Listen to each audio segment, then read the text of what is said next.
बिस्मिल्लाहिर्रहमानिर्रहीम अस्सलामु अलैकुम। उम्मीद करता हूँ आप खैरियत से होंगे। आज जो लेक्चर हम डिस्कस करने जा रहे हैं वो इनकम टैक्स रिटर्न के हवाले से है। इनकम टैक्स रिटर्न के अंदर आज हम रेंटल इनकम को डिस्कस करेंगे कि रेंटल अगर हमारी इनकम रेंटल है तो हम उसका रिटर्न कैसे फ़ाइल करेंगे। तो बेसिकली हम सबसे पहले प्रॉपर्टी इनकम जो भी हमारे पास आ रही है रेंटल इनकम, उसको हम डिस्कस कर लेते हैं। छोटा-सा ओवरव्यू ले लेते हैं कि रेंटल इनकम बेसिकली होती क्या है। इसमें काफ़ी सारे लोग गलती कर रहे होते हैं। सबसे पहले इसको समझते हैं हम, फिर उसके बाद हम अपनी रिटर्न फाइलिंग की तरफ जाएँगे। देख what is the property income या रेंटल इनकम? रेंट रिसीव्ड या रिसीवेबल। हम जो भी शॉप या घर या कोई फ्लैट अगर हम किराए पे देते हैं, उससे जो हमें रेंट रिसीव होता है ड्यूरिंग द पीरियड जो हमारे पास रिसीव हुआ, वो हमारी रेंटल इनकम है। और जो अभी रिसीव होना बाकी है, फ़र्ज़ करें कि जून का रेंट जो है हमें जुलाई में मिल रहा होता है, वो हमारा रिसीवेबल है, लेकिन हमारी रेंटल इनकम है वो। वो अभी रिसीव हुआ है या नहीं हुआ, एक्रू है, देना बाकी है उसको किराएदार को। वो जब हमारे पास आ जाएगा तो हमारा रिसीवेबल ही बनेगा, यानी कि हमारी सोर्स ऑफ इनकम ही बनेगी वो। रेंट रिसीव्ड या रेंट रिसीवेबल, अगर इन दोनों कंडीशन में ये हमारी इनकम है, हमें पूरी साल की डिक्लेयर करनी होगी ये इनकम, ठीक है। सेकंड ये है कि what is the property income rent receive. इसमें अक्सर लोग गलती करते हैं। प्रॉफिट जो हम सेल परचेज कर रहे होते हैं, जो हम यानी कि प्रॉपर्टी का बिजनेस करते हैं कि हमने चीज़ खरीदी और बेची, उसके ऊपर जो हमें पैसा मिलता है वो लोग समझते हैं वो हमारी रेंटल इनकम है। वो हमारी रेंटल इनकम नहीं है, वो हमारा कैपिटल गेन है। वो हम उसको कैपिटल गेन में ट्रीट करेंगे। ये हमारी रेंटल इनकम नहीं है, ये याद रखिएगा, ठीक है। उसके बाद आ जाते हैं कि what is a rent. Rent क्या है? रेंट आपको पता है, कोई भी हमने कोई ऐसी जगह जो लैंड हो, बिल्डिंग हो, फ्लैट हो, जो किराए पे दी हो, जिससे हमारे पास यानी कि उसका हमारे पास अर्निंग आ रही है, तो वो हमारा वो हमारी रेंटल इनकम है, ठीक है। अच्छा, अब काफ़ी सारे लोग इसमें गलती कर रहे होते हैं कि बिजली के बिल, गैस के बिल और अदर जो फैसिलिटीज़ दी होती हैं, उसको भी यानी कि ये अपनी रेंटल इनकम समझ रहे होते हैं। जैसे बिजली का बिल हो गया या इस तरह की कोई भी चीज़ आप चार्ज कर रहे होते हैं, ये हमारी रेंटल इनकम नहीं होती। रेंटल इनकम सिर्फ़ वो है जो बिल्डिंग का किराया है। फर्दर जो भी आप फैसिलिटीज़ दे रहे हैं, वो जो हैं, वो अदर्स हैं, वो रेंट इनकम में नहीं आएगा। इसके अलावा जो नेक्स्ट पार्ट है, अगर अक्सर लोग ये करते हैं कि रेंट को अंडर वैल्यू कर देते हैं। अंडर वैल्यू का मतलब है डिपार्टमेंट को कम शो करवा रहे होते हैं। मसलन एक जगह का किराया 3 लाख रुपए वो रिसीव कर रहे हैं, वो डिपार्टमेंट में 1.5 लाख रुपए शो करवा रहे हैं। तो एफबीआर को ये पूरा का पूरा इख्तियार हासिल है, वो किसी टाइम भी अपने नुमाइंदों को वहाँ भेज के, विज़िट करवा के, फेयर मार्केट वैल्यू के हिसाब से या नोटिस भेज के उनसे रिवाइज़ रिटर्न करवा सकता है, ठीक है। उस पे टैक्स भी लगा सकता है और पेनल्टी भी लगेगी फर्दर, ठीक है। अच्छा, डिडक्शन अलाउ ओनली कंपनीज़ को है 15A के तहत 2001। अच्छा, ट्रीटमेंट ऑफ द एडवांस या पगड़ी या सिक्योरिटी। जो भी हम एडवांस लेते हैं या पगड़ी पे कोई जगह ली है या कोई एडवांस रिसीव किया हुआ है, उसको हमें during the year divide by 10 करना होगा। मसला अगर 1 लाख लिया है, 1 लाख को डिवाइड कर देंगे 10 से, तो पर मंथ उसको हमने दिखाना होगा, क्योंकि हमारे पास एक रकम अवेलेबल है, तो वो उसको हमने इस तरह यानी कि अपनी इनकम में ट्रीट करनी होगी, डिवाइड बाय 10 से, ठीक है। ये छोटा सा ओवरव्यू था इसका। इसको क्लोज करते हैं और आ जाते हैं हम अब देखते हैं कि हम इसका रिटर्न कैसे फाइल करेंगे। हम सिर्फ रिटर्न फाइल करने जा रहे हैं प्रॉपर्टी इनकम का, जो रेंटल इनकम कहलाती है हमारी। इसके अलावा कोई अदर इनकम नहीं है। एक बंदा जो रेंट से पैसे कमा रहा है, सिर्फ ये उसकी रिटर्न है। इसमें हम फर्दर कोई सैलरी नहीं है, कोई अदर नहीं है, कहीं भी इन्वेस्टमेंट नहीं है, सिर्फ रेंट से इनकम आ रही है, उनका रिटर्न है, ठीक है। तो चले स्टार्ट करते हैं हम अपने लेक्चर को। रिटर्न कैसे फाइल करेंगे, तो आप डायरेक्ट एफबीआर पे आएंगे। एफबीआर लिखने के बाद आईआरएस पर क्लिक कर देंगे। मैं दिखा देता हूँ। एफबीआर लिखेंगे। एफबीआर लिखने के बाद ये आपके पास पेज ओपन हो जाएगा। ये पेज ओपन होने के बाद आपने क्या करना है, इनकम टैक्स पे क्लिक कर देंगे। ये क्लिक कर देंगे तो ये आपके पास आ जाएगा, तो इधर से इसको लॉगिन कर दीजिएगा, ठीक है। ये हमने लॉगिन कर दिया। ये हमारे पास इंटरफेस आ गया है इनकम टैक्स रिटर्न का, और ये आपके सामने डिक्लेरेशन आ रहा है। इस डिक्लेरेशन सेकंड पे है डिक्लेरेशन, इस पर क्लिक करेंगे। सेकंड रो पे रिटर्न एंड स्टेटमेंट में आने के बाद सेकंड वाले उस पे आ जाएंगे नॉर्मल रिटर्न, इंडिविजुअल, एओपी या कंपनीज, इसको हम क्लिक कर देंगे। ये हमारे पास फॉर्म ओपन हो गया। अब किसी भी पीरियड का अगर फर्स्ट टाइम आप कर रहे हैं तो आप फर्स्ट टाइम अगर रिटर्न फाइल करेंगे तो आप 2 साल का करेंगे, अगर आप 1 साल का करेंगे, करंट ईयर का करेंगे तो आप मार्च 2023 के अंदर जाके फाइलर बनेंगे। अगर 2 साल का एक साथ आप रिटर्न फाइल करेंगे तो 1 हफ्ते के अंदर आप फाइलर बन सकते हैं, सिर्फ एटीएल का चालान जमा करवा के। 1000 रुपये लगेंगे उस पे। तो हम सबसे पहले डायरेक्ट 2022 सेलेक्ट कर लेते हैं, क्योंकि ये हमने ओपन कर लिया इसको। ये हमारे पास फॉर्म आ गया। देखें ये सैलरी का है, हम इस पे कुछ भी नहीं करेंगे क्योंकि हम रेंटल इनकम की रिटर्न फाइल करेंगे तो हम सिर्फ प्रॉपर्टीज पे आएंगे। प्रॉपर्टी पे आने के बाद receipt and deduction, receipt and deduction पे आएंगे। ये हम रिसीट एंड डिडक्शन पे आए। यहाँ पे देखें income from property, total receipt from property, rent receive या रिसीवेबल, ठीक है, यानी कि रिसीव जो लेना बाकी है या ले लिया है। मसलन जून का किराया अक्सर जुलाई में आएगा तो आपने उसको भी मेंशन करना है। फर्ज करें कि हमारा जो है जो रेंट है वो 1.5 लाख पर मंथ है, तो 1.5 लाख पर मंथ अगर हमारा किराया है तो सालाना कितना बन जाएगा, 1.5 लाख मल्टीप्लाई बाय 12, 18 लाख बन गया। तो हम यहाँ पे 18 लाख मेंशन कर देते हैं, ठीक है। ये हमने 18 लाख मेंशन कर दिया।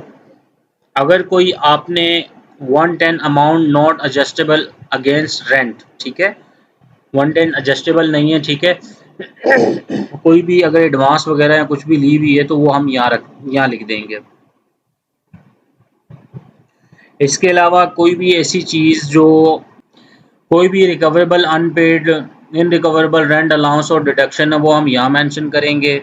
Deposit under contract for the sale वो हम यहाँ इधर यानी कि मेंशन करेंगे, ठीक है।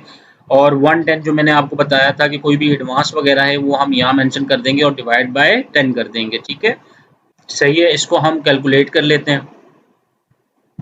ये देखें 1/5 rent of building for repair, 3,60,000 तक ये हमारे वो मिलती है डिडक्शन, यानी कि एग्जम्प्ट होगी। एक्चुअल में जो हमारी टैक्सेबल वैल्यू बनेगी वो 14,40,000 बनेगी।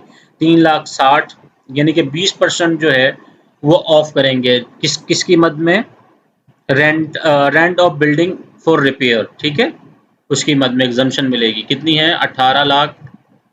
ये 18 लाख है, डिवाइड बाय अगर 5 भी कर देंगे तो भी 360 आएगा। अगर आप 18 lakh multiply by 20 divide by 100 करेंगे तो भी यही वैल्यू आएगी। तो अगर ये 100% है तो 20% जो है हमें रिलीफ दिया गया है, ये हमारा एग्जम्प्टेड होगा। तो टैक्सेबल वैल्यू क्या होगी हमारी, 14,40,000 की। फर्दर कोई लोकल देखें रेट टैक्स चार्ज वगैरह कुछ भी जो चीज़ें हैं वो आप यहाँ मेंशन करेंगे, ठीक है। कोई लायबिलिटी वगैरह है वो यहाँ मेंशन करेंगे।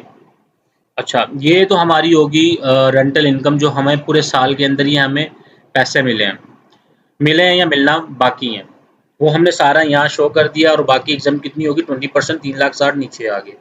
अब आ जाते हैं हम इसके ऊपर टैक्स चार्जेबल के ऊपर, इसको हम क्लोज करते हैं। प्रॉपर्टी में आके हमने ये वैल्यू मेंशन की थी। टैक्स चार्जेबल या पेमेंट के अंदर अब आ जाते हैं। टैक्स चार्जेबल पेमेंट के अंदर आके हम कंप्यूटेशन पे आएंगे। ये हम कंप्यूटेशन पे आ गए। कंप्यूटेशन पे आने के बाद देखें ये मेरी क्या आ रही है, इनकम फ्रॉम प्रॉपर्टी। ये इनकम फ्रॉम प्रॉपर्टी आ गई हमारी, ठीक है। और ये आ गई हमारी टोटल इनकम, ये आ गई हमारी टैक्सेबल इनकम। अब देखें इसमें टैक्स चार्जेबल क्या है, 1,06,000। 1,06,000 कैसे आया, इसके ऊपर कौन सा स्लैब अब इसके ऊपर इम्प्लीमेंट हुआ। देखें अगर कि मैं कोई सैलरी पर्सन होता या इसके अलावा सोर्स ऑफ इनकम मेरी कहीं और से होती और साथ ये रेंटल इनकम होती, जो रेंट है इसके ऊपर कुछ और टैक्स लगता। अभी जो इसके ऊपर टैक्स रेट लग रहा है वो एओपी और इंडिविजुअल के ऊपर जो बिजनेस पर्सन का जो टैक्स रेट है वो इसके ऊपर इम्प्लीमेंट हो रहा है।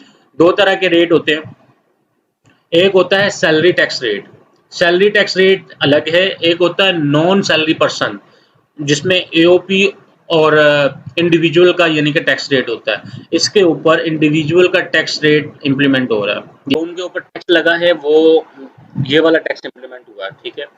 अगर के कोई कंपनी को आपने अगर अपने कोई बिल्डिंग रेंट पे दी हुई है या फिर किसी बैंक को आपने कंपनी रेंट पे दी हुई है या कोई ऐसा फायदा बंदा या इंडिविजुअल पर्सन है जिसको आपने कोई शॉप रेंट पे दी हुई है, अगर वो आपको रेंट की पेमेंट करेगा तो वो टैक्स डिडक्ट करने के बाद पेमेंट करेगा।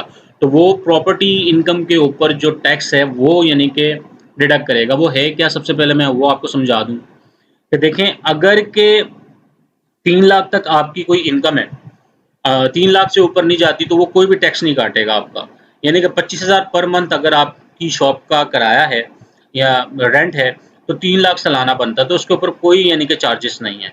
अगर के 3 लाख से 6 लाख है और 3 लाख तक जो है वो 3 लाख से ऊपर एक्सीड कर जाएगा तो बाकी जो 3 लाख है उसके ऊपर 5% इम्प्लीमेंट होगा टैक्स। ठीक है, अगर पूरे साल में आप 6 लाख का आपका कराया तो 3 लाख तक एग्जेम्प्ट, बाकी 3 लाख के ऊपर 5% इम्प्लीमेंट होगा।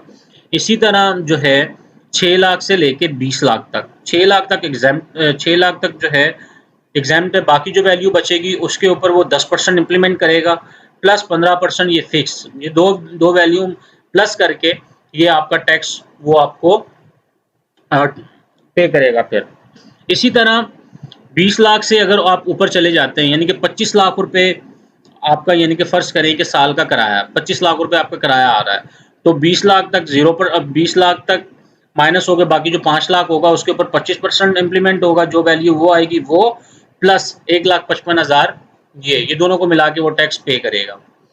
तो ये टैक्स स्लैब है इसका, एओपी और इंडिविजुअल के लिए कंपनी का टैक्स रेट अलग है, विद होल्डिंग रेट अलग है, ये इंडिविजुअल और एओपी के लिए।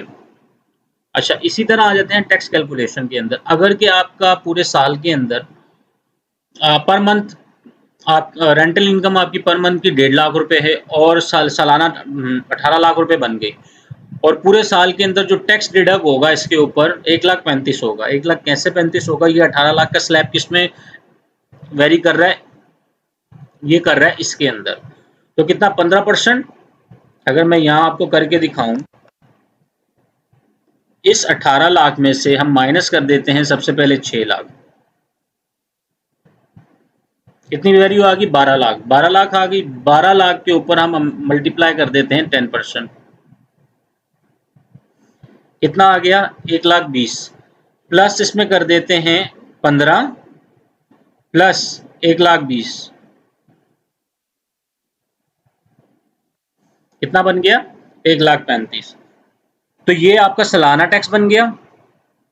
ये पूरा स्लैब मैंने यानी कि एक बनाया हुआ है। अगर मैं यहाँ 2 लाख कर दूं, आपका मंथली किराया 2 लाख है, तो ये स्लैब खुद ही चेंज कर देगा इस पे। ठीक है, पूरी फॉर्मूला लगाया हुआ पूरा, यानी कि इसको स्लैब इसकी कैलकुलेशन की हुई। अगर मैं 2.5 लाख कर दूं इसको तो ये चेंज होता रहेगा, अगर मैं इसको 5 लाख कर दूं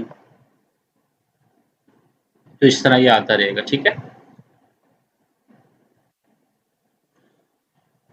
तो ये आपका पूरे साल का किराया होगा, और जब भी वो शख्स आपको किराया देगा तो 11,250 का आपको इनकम टैक्स का चालान देगा, और जो चेक अमाउंट देगा या कैश देगा 1,38,750 की वैल्यू का आपको या कैश देगा या चेक देगा। इन दोनों को अगर हम प्लस करें तो पूरा 1.5 लाख रुपए बनता है। तो ये वाला टैक्स रेट इम्प्लीमेंट होगा। अभी जो आपके ऊपर जो जिसकी सिर्फ जो इनकम है, रेंटल इनकम है और कहीं से नहीं कमा रहा, उसके ऊपर जो टैक्स रेट इम्प्लीमेंट हुआ हुआ है वो जो हुआ है वो ये वाला हुआ है, नॉन सैलरी पर्सन वाला। नॉन सैलरी पर्सन वाला क्यों हुआ है, वो इसलिए हुआ है कि ये इसी बंदे का कारोबार है, सोर्स ऑफ इनकम जो है वो इसकी ये है। अगर कि वो कहीं और काम कर रहा होता या सैलरी इनकम होती कहीं से और सैलरी इनकम इस इनकम से ज़्यादा होती, तो फिर जो रेट उसके ऊपर इम्प्लीमेंट होता कौन सा होता, सैलरी वाला रेट इम्प्लीमेंट होता, प्लस रेंटल इनकम के ऊपर जो रेट उसके ऊपर इम्प्लीमेंट होता वो ऊपर वाला विद होल्डिंग वाला रेट इम्प्लीमेंट होता। अभी इस शख्स की जो रिटर्न है वो बेसिकली इसका एक फर्ज इसके ऊपर इसलिए ये रेट इम्प्लीमेंट हो रहा है, ये बिजनेस पर्सन कहला रहा है। तो बिजनेस पर्सन कैसे कहला रहा है कि इसकी जो सोर्स ऑफ इनकम है वो सारी रेंटल इनकम है, तो इसका अपना एक इसको बिजनेस कंसीडर किया जा रहा है, और जिसकी बेस के ऊपर ये नॉन सैलरी इंडिविजुअल और एसोसिएशन वाला है, इसके ऊपर टैक्स रेट इम्प्लीमेंट होंगे। कैसे होंगे, सबसे पहले ये देख लें कि ये जो टैक्स कार्ड है नॉन सैलरीज इंडिविजुअल और एओपी के लिए, 4 लाख तक एग्जेम्प्ट है। अगर के 4 लाख तक इसका किराया होता तो ये 0% होता है, इसके ऊपर कोई टैक्स रेट नहीं होता। 4 लाख से 6 लाख के ऊपर 5 लाख है, 6 लाख से 12 लाख के ऊपर 10,000 प्लस 10% है, 12 से 24 पे 70 प्लस 15% है, 24 से 30 पे ढाई लाख प्लस 20% है, 30 से 40 लाख पे 370 प्लस 25% है, इसी तरह 40 से 60 पे 6 लाख 20 प्लस 30% है, और 6 लाख 60 लाख से ऊपर होगा तो 12 लाख 20,000 प्लस 35% होगा। बाकी सामने जो वैल्यू दी हुई है ये इससे एक्सीड करेगा तो लेस हो जाएगा, जैसे यहाँ पे मेंशन किया है 6 लाख से 12 लाख, 6 लाख तक एग्जाम्प्ट है, बाकी जो वैल्यू 6 लाख की बनेगी उसके ऊपर 10% इम्प्लीमेंट होगा, प्लस 10% चार्ज इम्प्लीमेंट हो जाएगा। ठीक है, अब आ जाते हैं इसकी टैक्स कैलकुलेशन पे। अभी जो रेंटल इनकम है उसके उसकी टैक्स कैलकुलेशन कैसे की गई है, ये देखें। सालाना जो इनकम है इस बंदे की वो 18 लाख रुपए है। कैसे? 1.5 लाख रुपए पर मंथ है, अगर उसको मल्टीप्लाई कर देंगे 12 से तो कितनी आ गई? 18 लाख रुपए।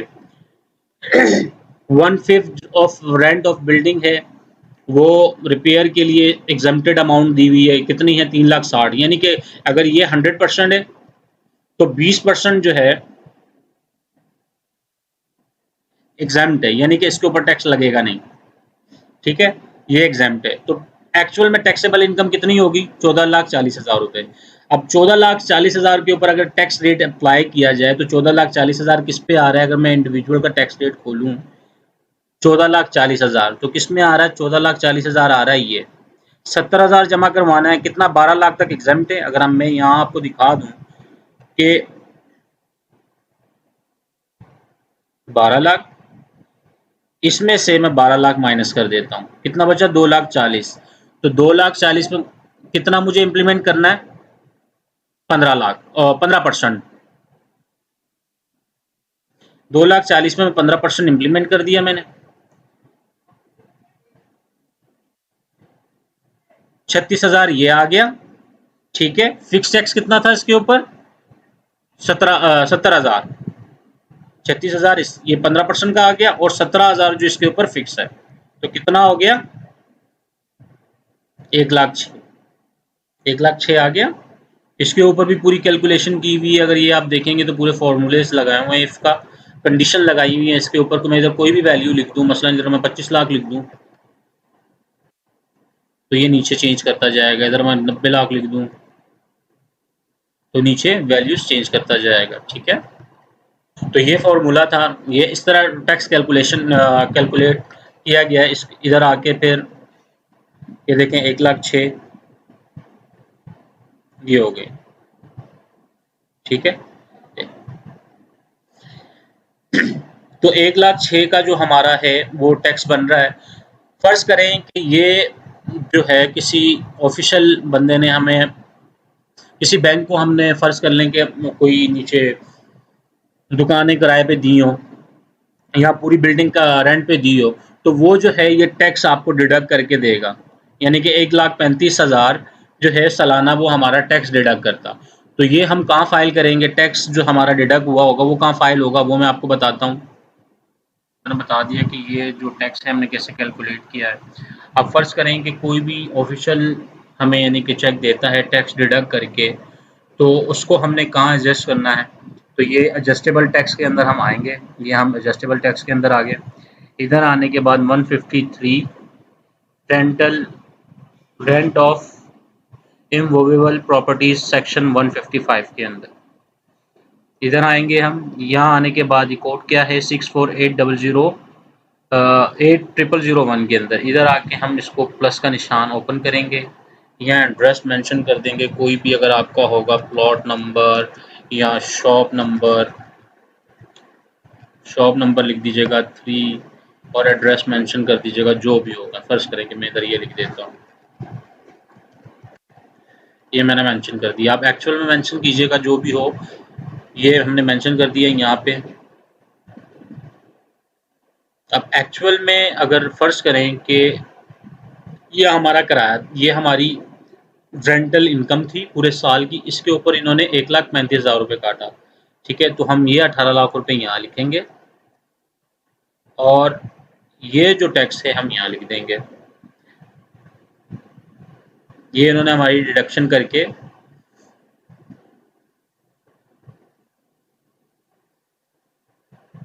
ठीक है, ये देखिए 18 लाख 1,35,000।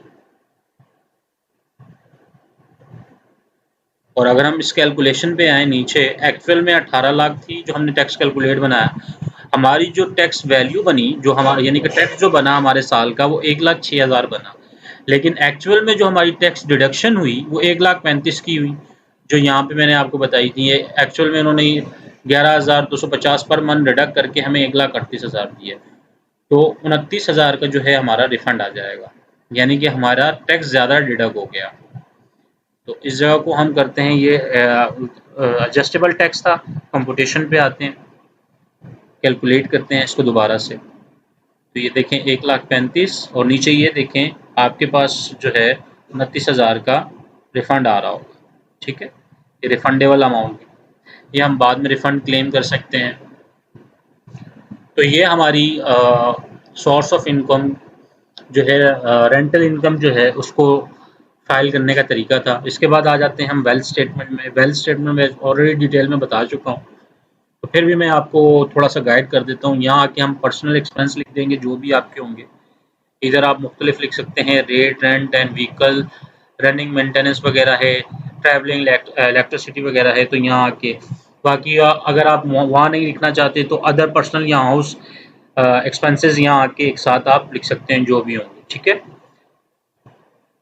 इस जगह पे आके आपकी जो भी है, अगर कोई बैंक अकाउंट है तो यहाँ पे आप बैंक अकाउंट लिखेंगे, उसका 30 जून का बैलेंस जो भी होगा यहाँ पे लिखेंगे।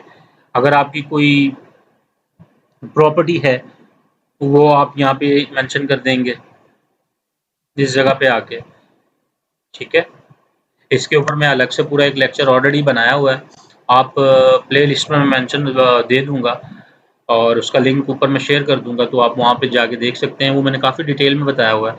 तो यहाँ पे जो भी चीज़ें होंगी आप वो इधर मेंशन कर सकते हैं, पर्सनल आइटम मेंशन कर सकते हैं। ये ज्वेलरी वाला पोर्शन है यहाँ, या अगर कोई भी आपके पास गोल्ड वगैरह की कोई चीज़ है वो यहाँ मेंशन करेंगे। ठीक है, यहाँ आप सारी चीज़ें मेंशन कर देंगे और यहाँ आके आप फर्स्ट टाइम कर रहे हैं तो जो भी फ़र्क आएगा वो आप प्रीवियस ईयर में लिख देंगे और करंट ईयर में जो भी प्लस माइनस होने के बाद आएगा वो ये पूरा ज़ीरो होना चाहिए। तो ये रेंटल इनकम का रिटर्न था जो हमने फाइल करना, मैंने आपको बताया कि ईज़ी है, इतना मुश्किल नहीं था। बाकी वेल्थ स्टेटमेंट भी ईज़ी है, इतनी ज़्यादा डिफ़िकल्ट नहीं है ये, मैं ऑलरेडी पहले बता चुका हूँ। बाकी इस टॉपिक के हवाले से कोई भी आपकी क्वेश्चन या क्वेरी हो, आप मुझे कमेंट सेक्शन में पूछ सकते हैं। मैं पूरी कोशिश करूँगा आपको जवाब देने की। अपनी दुआओं में याद रखिएगा। अल्लाह हाफ़िज़।